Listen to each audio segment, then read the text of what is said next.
like you said, you described, it seemed like a lot of kind of back and forth between you and Embiid in terms of physical. And he got you, you tried to steal the ball from him, he got you in the chest with an elbow there, and it just seemed to continue. What was your side of that, and what kind of made, what put you over the top? Unfortunately, it's hard as a defender in this league, to play defense. Unfortunately, you can't touch anybody. When you do, it's a call on you, or the offensive player can create so much contact on the defender, and the defender can't even protect himself. So it's hard. So with that aspect, I thought I made a good play on the ball. I went through the ball, and when I was trying to fall through the takeoff, felt like Embiid grabbed me, but I got called for a foul, which is okay. I'm not worried about that. The elbow to the chest, I wasn't too worried about that. But then the illegal screen from Joel, the very next play, and I thought it was just really obvious that it was an illegal screen that should have been called, and I thought it should have been cleaned up. If you call that screen, or you make the right call, then you just don't let the offensive player just really does what he wanted, and allow the defender to protect himself and protect his space as well. None of that ever happened. So with the illegal elbow, I don't know if you guys watching, but you can even see Joel lean in with the elbow. You can see Joel walk off like he didn't even do anything.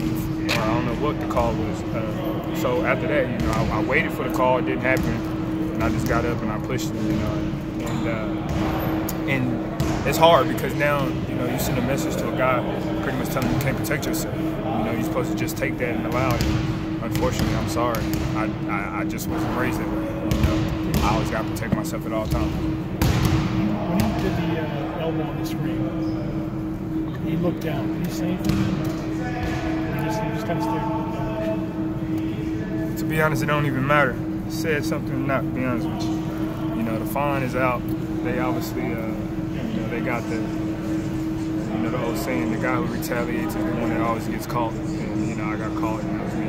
But like I said, I'll do it over again. I'm going to protect myself at all times, especially if I don't feel like I'm being protected out there like everybody else is. So if you don't want to clean it up, I'll clean it up myself. And if that's what it costs, and that's what it's going to take for me to show recognition that, hey, if you're going to let other guys be physical, you got to let everybody.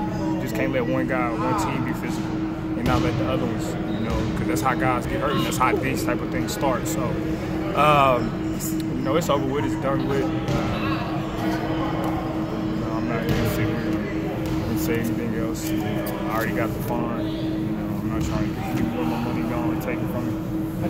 And I'm probably held on a different scale than anybody else. I seen a couple of nights before Russell Westbrook do the exact same thing. He did hit with a flagrant one. I got ejected. So, it's definitely just different type of people, individuals held to different type of platforms and higher pedestals than others, which is understandable.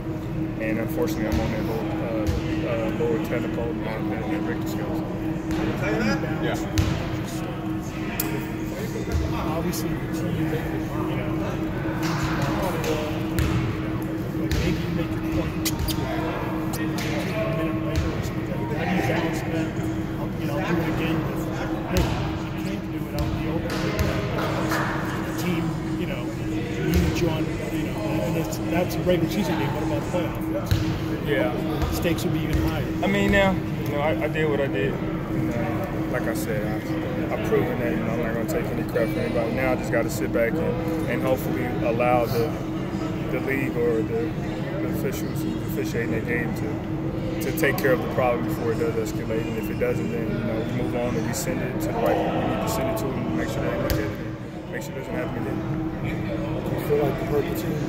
I definitely do, from the standpoint. I'm sure other people that's not Celtics fans or this team will tell you I didn't, because I'm not a big part of this team. But you know how they go. They always talk trash until you're on their team, and then all of a sudden they love you. So I think I definitely hurt my team, and my team expressed to me how much they were disappointed in me, and that with that, and especially getting into the playoffs. The last thing we need is another body down, and I got disappointed. So you say you do it again, but you can't. You know what I mean? It's like you can't do it the same way anyway. Yeah. Right? You realize, I mean, it's. Yeah, with that being said, I'm never going to back down, regardless if you find me now, I'm still going to protect myself at all times, especially when a guy throws a cheap shot at me, nothing happens, I got to protect myself. If you guys aren't going to do it, I'm going to do it. Thank you, Marcus. Thank you, guys. Appreciate it.